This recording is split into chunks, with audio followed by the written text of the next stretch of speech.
as Mary said, yeah, for the last couple of years or so, we've had a small team of our members digitising the reports, or a good number of the reports in the archive of the YVBSG. And most of you should be now aware that these are accessible to members over the internet via the website. And to make them easy to find, we plotted their positions on a map. Hopefully most of you have seen this map, but there it is. That's the interactive map, which is available via the website. And the idea is, if you click on any point, a link is provided to the PDF of the building of interest. As Mary also said, as we've been scanning these reports in, and it's all been a manual process, scanning thousands of pages of paper and creating PDFs, we've come across quite a few surprises in terms of the buildings that have been recorded. And there are a few buildings that you might not expect to find in the YVBSG archive. And I'll be talking about those over the next half an hour or so. So let's dive in. The first category I thought I'd share with you is village surveys. Now, nearly all the reports that we've got are for individual buildings. So it might come as a surprise that some reports actually cover entire villages. In the early days of the group, I think it was important for them to investigate as many vernacular buildings as possible in a short time to develop knowledge and set buildings in the context. And various methods were tried to do this, including using Brunskill cards, for example. There's a few examples, sets of cards that we've got of some villages. But in other situations, a village is represented by a single report. And in this case, I'm showing you, it's the village of Newbiggin in Bishopdale, which is just off Wensleydale.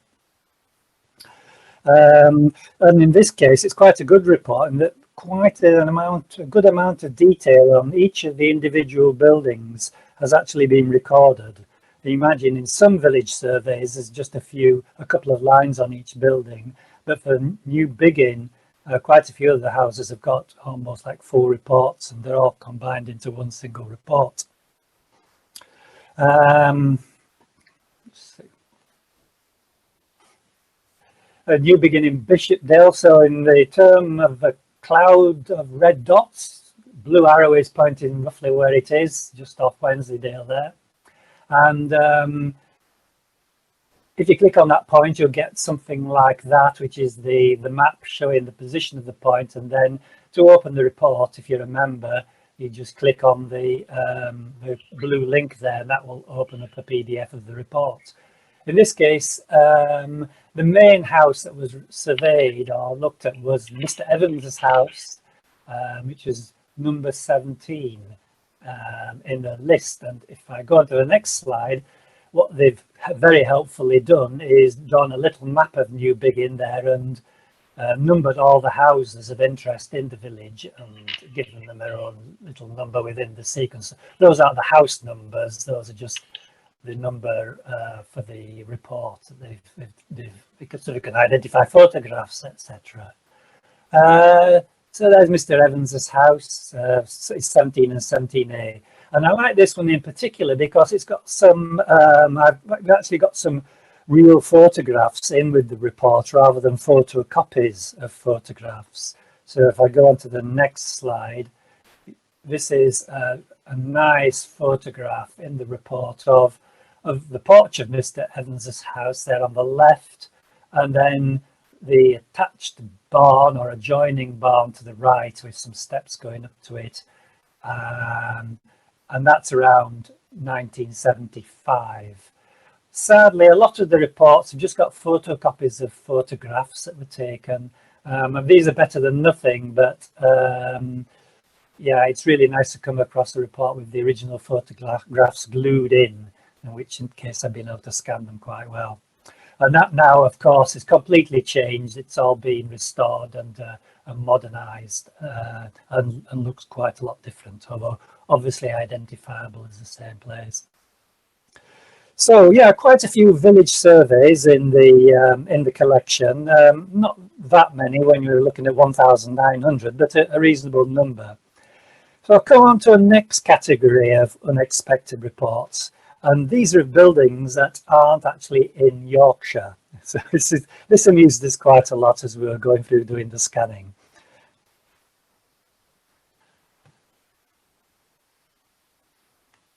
I thought to put that one up there. Welcome to Lancashire. Yes, we'll come to that in a minute. But yes, anyway, there are quite a lot actually of reports which aren't in Yorkshire, and there's probably a good reason for this. I'll highlight the number of buildings in southwest County Durham and North Yorkshire which were recorded up to about 1993 by the Tithe and Greta section of the the North Yorkshire and Cleveland Vernacular Building Study Group. And I reckon they recorded over the years, probably getting on for 100 to 150 buildings, and they'd probably find there might be even up to about 70, 80, 90 of those actually in County Durham. And that's the geographical location of them there, the top of the screen with the blue ring round, mainly centred around Barnard Castle. So an amazing effort done by that section, led by Merrin Watson in the 70s and the 80s primarily. So yeah, we've got all those, but I think the best example of a report on a building outside of Yorkshire has to be the Clubhouse Farm, Shevington, near Wigan in Lancashire. And this is it. This place was so far away from where we live, it was too far to consider actually driving out there to take a photograph of it. There isn't a photograph in the report, but there's a nice drawing of the elevation. But I went onto Google, and I mean, Street View is absolutely amazing. I think that's a really great, clear image of the farm building and the farm barn there, just off the road in Lancashire. So let's have a little look at this in a bit more detail. You can see you've got there what is actually a sort of 17th century arranged gable onto the road there, with a short cross swing at the far side, and then just a little bit along the road on the right hand side, you've actually got a barn of, I guess, of 17th, 18th century date. I can't remember, but it's a nice little collection of two buildings there. Where are they though? You can see the blue arrow pointing to a little house and barn there, way down to the left there of the screen, quite detached from the bulk of all the other reports. Wonderful. However, yeah, I didn't ask. David Camp led the team to record this, and I assume they went out there to look at the carpenter's marks. And we'll come to that in a second. But there's the plan of the house itself. So you've got the house body in the middle there with the mullioned, were they transom windows to the? Yeah, mullioned and transom window there to the house body. Parlour on the right, and then the wing there to the left. And then you've got a timber screen there dividing the parlour and the kitchen at the back from the house body. And that's one of the nice elevations.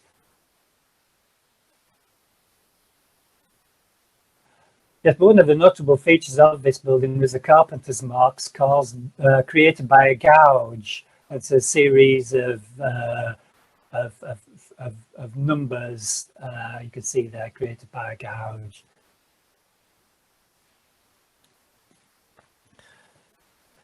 So there are one or two other buildings as well that aren't in, the group have got reports on that aren't in Yorkshire, primarily in Billingham and Stockton. This is when we're the North Yorkshire and Cleveland Vernacular Architecture or Buildings Group, and Barry Harrison led some teams to do recording on buildings in Billingham and one or two in Stockton, like Heartburn. Anyway, so we'll move on to the next category of buildings we might not expect to find in the archive, and I've rather enigmatically labelled this buildings that don't exist, or at least don't exist any longer. And that's a little picture of the site of Captain Cook's parents' cottage, which was shipped off to Melbourne. I put that in because we had an inquiry about it just before Christmas from Great Ayton Historical Society, asking us to have a look at this building, the record of it from photographs and news stories, etc. It's quite a news story in its day when it was shipped off to Melbourne. Anyway, what have we got after that? Cliff House Farm, Holmpton. Now, the group's got its 50th birthday this year, so many of the early reports of the buildings that have since been demolished.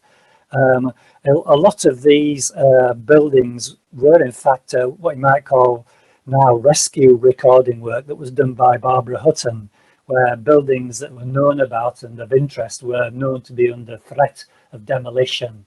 And there's quite a few reports of buildings which she caught just before they were razed to the ground, mainly in the 70s and early 80s.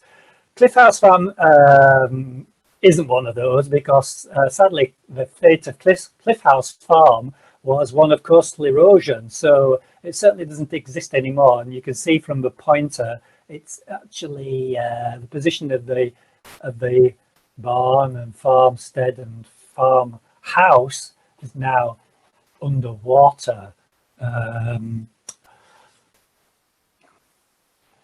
So that's the end of Holmpton. Holmpton village itself is off to the bottom left of the slide, and you can see the roads leading out to where Cliff House Farm used to be, and sadly now it's all tumbled into the sea.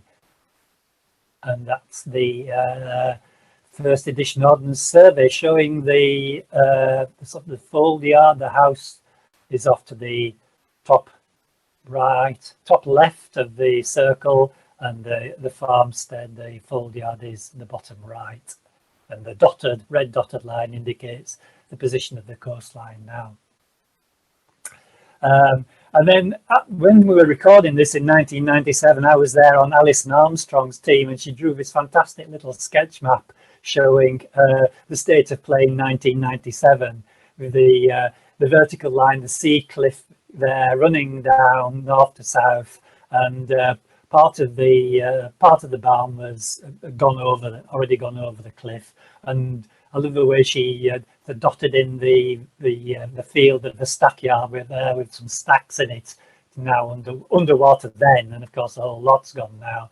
But that's a lovely little record of the building and the farmstead going under, so to speak. And one of my very earliest drawings was of an elevation of the barn and the horse engine house, which is around the back of the barn there.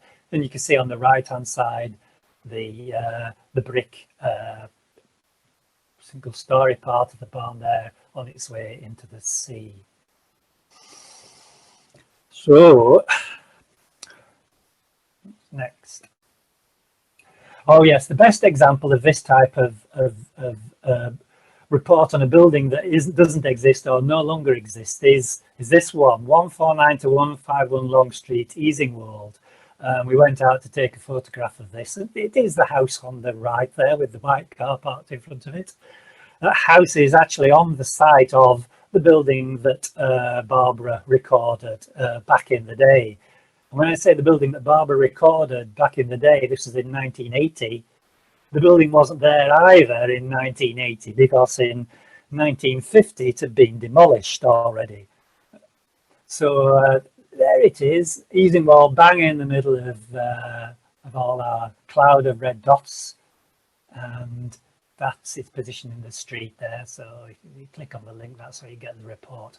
So it was demolished when Barbara recorded it, in inverted commas, in 1980, and I guess it must have just been a piece of ground, maybe demolition rubble, or maybe somebody lawned it over. Anyway, that's a photograph of what it looked like. So it's a lovely timber framed house with, well, half timbered. Looks like it's got a brick base to it, first floor, ground floor, and then timber upper story with posts, braces, hipped roof, and a lovely little, looks like a family lined out in front of the door there at the front.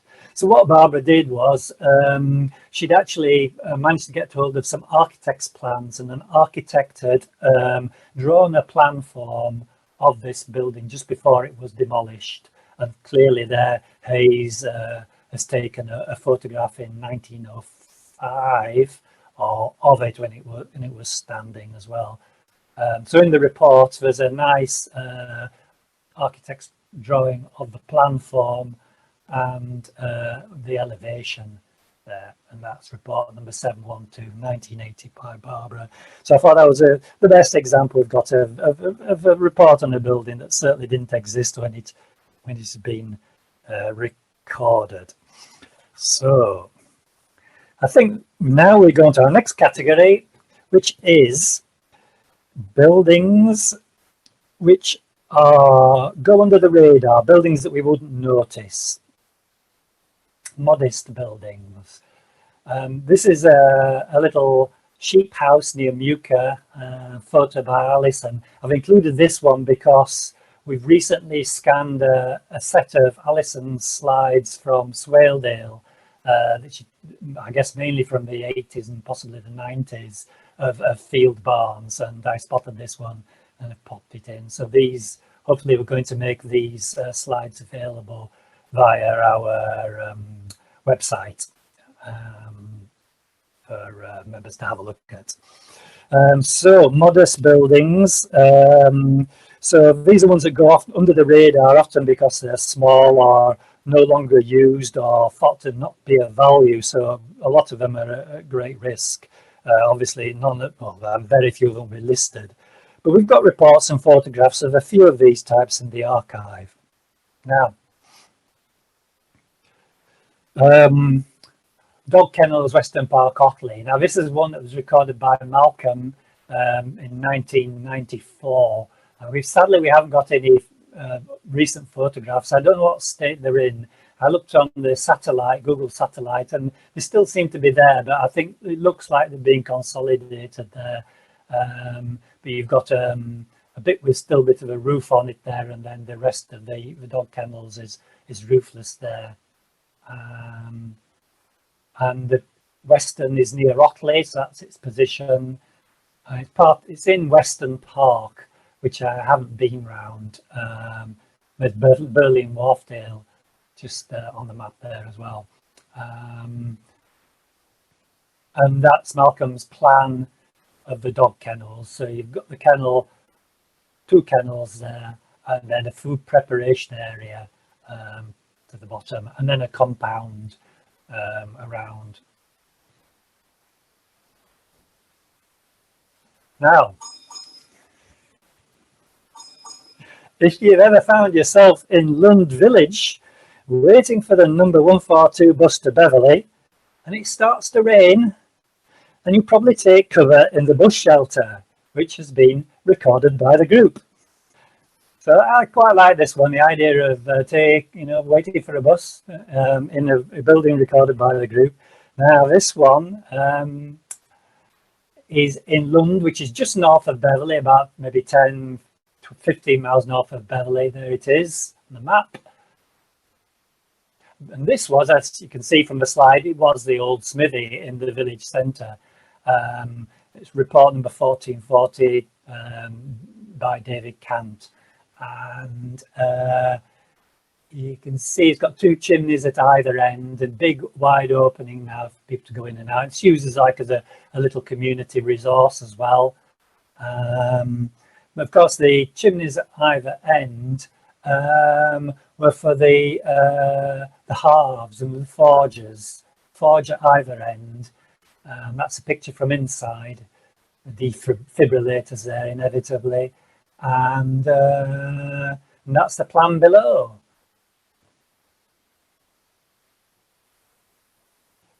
that's a photograph of it from the East Riding. I don't think there's a date on that, but it says in the report, David noticed, I think after they'd recorded the building, they found out that it had actually been completely demolished and rebuilt. So it's rather a strange little ending to that story, in that it not only is it what we'll call a modest building, but also a building that has been rebuilt. Done pretty well, and it's good to see that it's still there. Okay, I've only got one example of the next category of buildings, and that is the factory. I don't think many people would probably expect to find a report on a factory in the group's archive, but there is, and we're very grateful to Alison Armstrong for recording this one. And it's the Clog Ironworks in Sllsden. Sllsden's near Skipton, and Clog Ironworks is of local significance because it was the last, apparently the last smithy in the country, and apparently in the world, to produce the thick coal clog irons, hence the Clog Ironworks.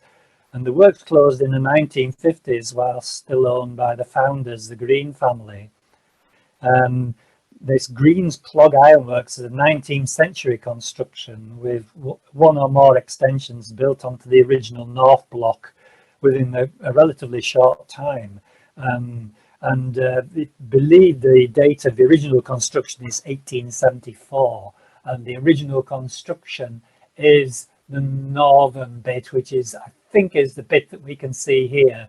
You can see that in front of us, the stonework, as it recedes into the distance, changes, the coursing changes as you look down the lane there to the right hand side. So the North Block with the two northerly projections is shown on the OS 1890 map, and as business increased, the loading bay was added, followed sometime after 1890 by the South Block. So the South Block here is a bit later, after 1890.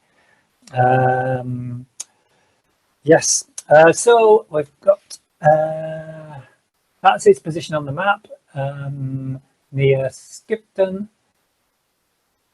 and that's its setting. This is taken from the bridge over the canal. You can see the blue arrow pointing to the white painted building there. That's the Clog Ironworks and the canal. You can see that it's very handy, very close to the canal for transport of materials, and I guess also transport of a finished product. Not sure, but yep, it's in a very good position with regard to access.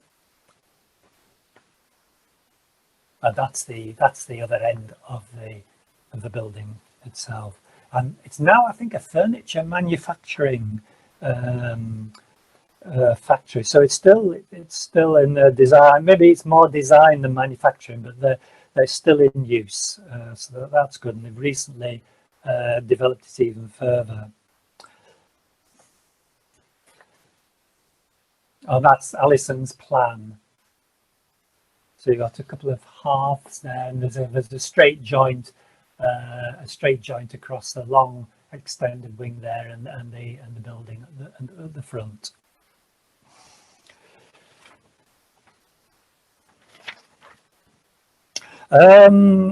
Right. I think before we go on to the last class of surprising reports, I thought I'd give you just a reminder of what we might call the group's bread and butter work output. We'll go back to base just to remind ourselves of what we normally do before we finish off. And I picked out some photographs, these from Lorraine's photo archive, which is available via the website to members. And there's some fantastic photographs of the buildings we've recorded, and they're arranged in report number order. So the earliest ones are at the front, but please go along and have a look go onto the website and have a look at some of these, because there's some wonderful photographs of some wonderful buildings. And this is Top Farm Southside, report number 490, 1978. What can we say about this? Yeah, there's obviously a porch there, and you've got, looks like a parlour on the right, a house body on the left, but it's been extended.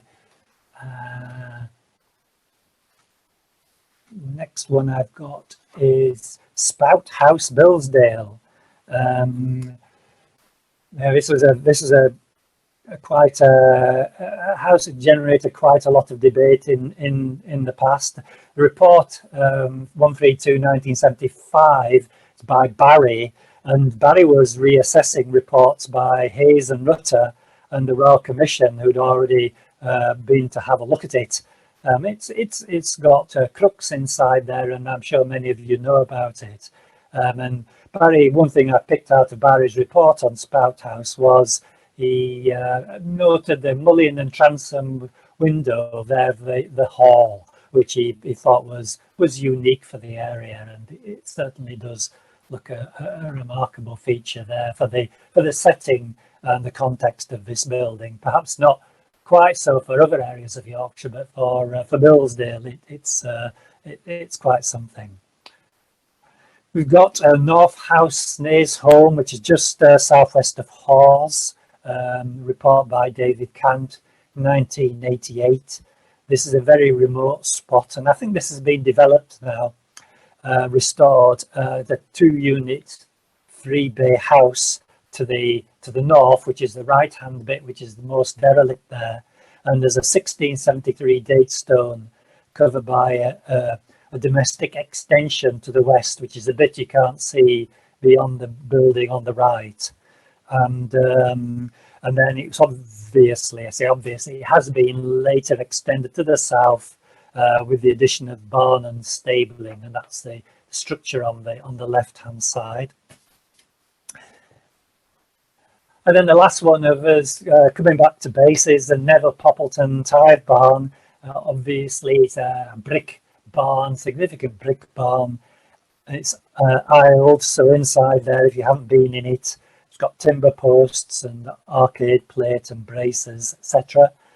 And I was quite interested in this one because the report in 1994, it says here, although it says 1988 there. Anyway, the report when it was done around the late 80s, I would say, seemed to argue for an early 17th century date for the building. So you're reading the argument for what date it was, but then it was stated out of the blue in conclusion to the argument that it was thought that it was going to be as early 16th century rather than early 17th century. So the conclusion of the date of the barn didn't really follow the argument.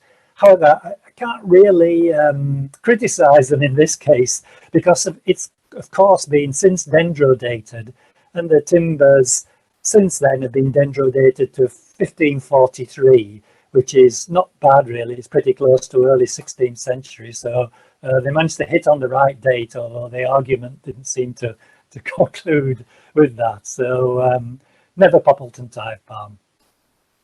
Okay, right. We'll come on to the last 3 buildings now. These is our class of the last in our class of surprising reports, and I think these are buildings we did not expect to find in the archive due to their style, size, and function. And a little question: what possessed us to record these buildings? Definitely not houses or barns. The Guildhall in Beverley. Yeah, I've got personal experience of this building. You can see this is a very imposing Doric portico of about 1832, and it doesn't look very vernacular, I must admit.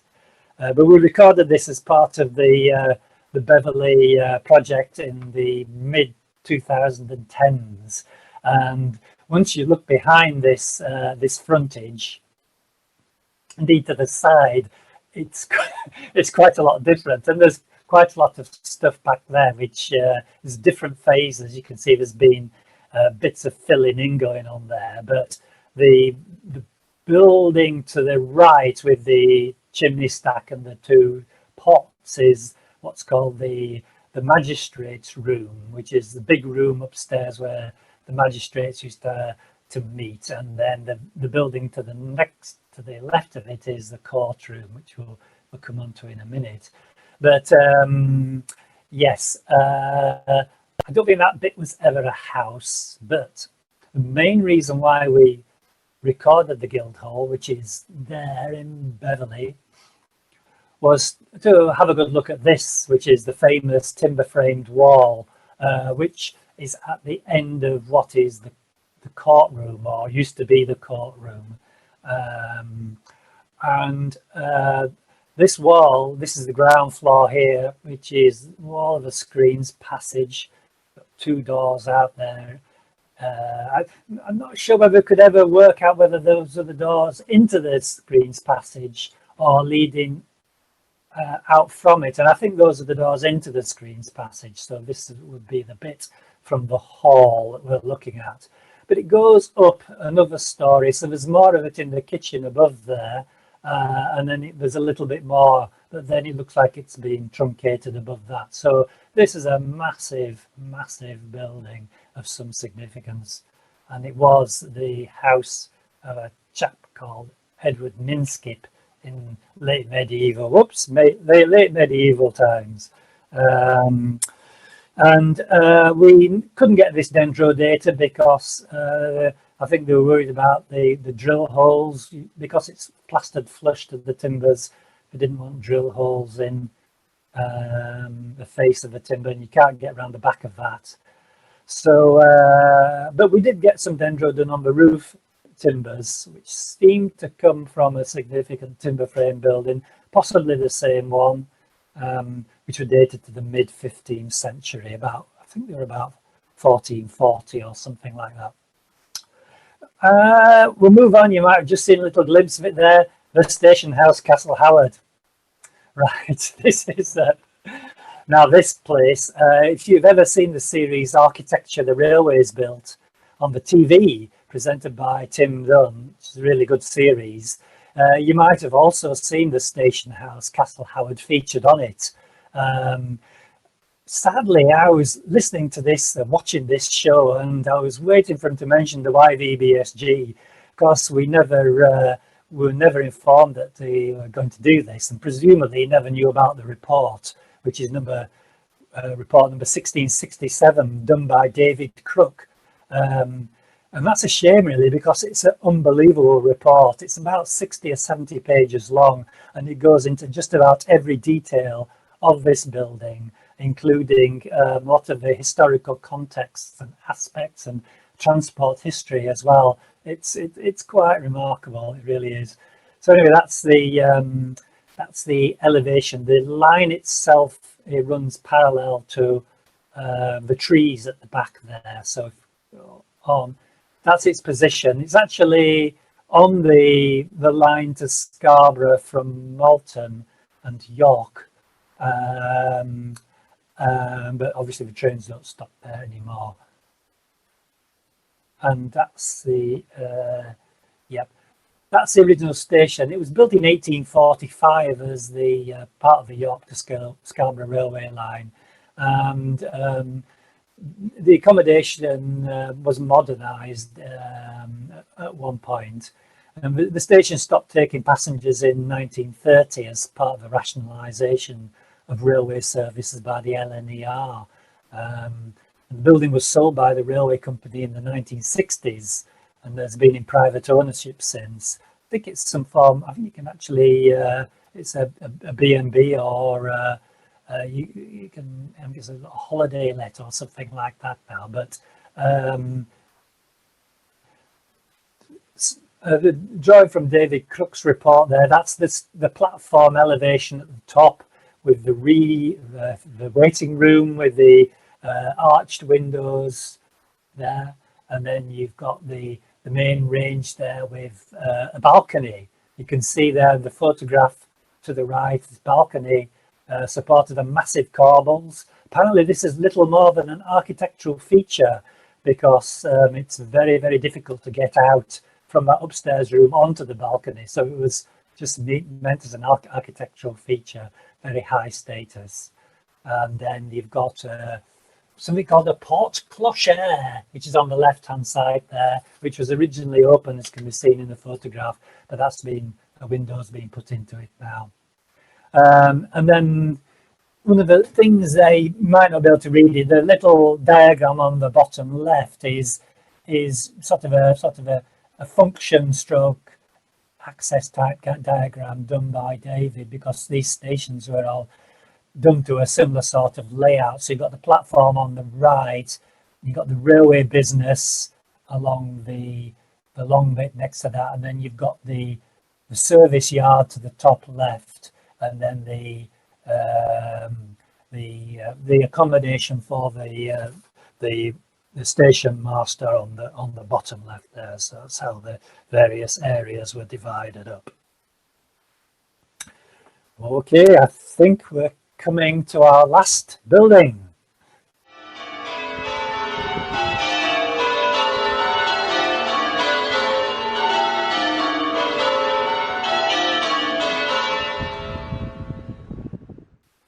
This was recorded by, well, not the whole building. I have to, if you're at all worried by the possibility that we sent a team of people out with a 5-meter vertical pole and a 30-meter measuring tape to go around York Minster and draw and measure it, that wasn't the case. It was a very specific recording of the Mason's Loft, which I'm sure many of you have heard about, which is where the Masons of York Minster scribed out various designs for stone features on the floor of the Mason's Loft in the building. Alan Pacey got permission to go up there and do some drawings of the scribings on the floor. This was there we are. There's York Minster and its position. What I've got to show you is a drawing recently found by Alan Adams, done by Alan Adams, and he's recently tweeted this and a couple of other drawings showing the Mason's Loft. So you can see the floor of the loft there, with hopefully with some of the marks on it done by the masons, and then the timber superstructure of the roof above. So I can't remember when that was done, but that is a report in the group's archive, and I think that brings us to the end of my talk. So I hope you've enjoyed seeing some of the surprises, and with a bit of luck it'll give you a bit of, if you haven't already done so, the incentive to have a look at the interactive map, have a look at the reports, see what there is. Also have a look at Lorraine's photographs on the website. It's all there. So thank you very much.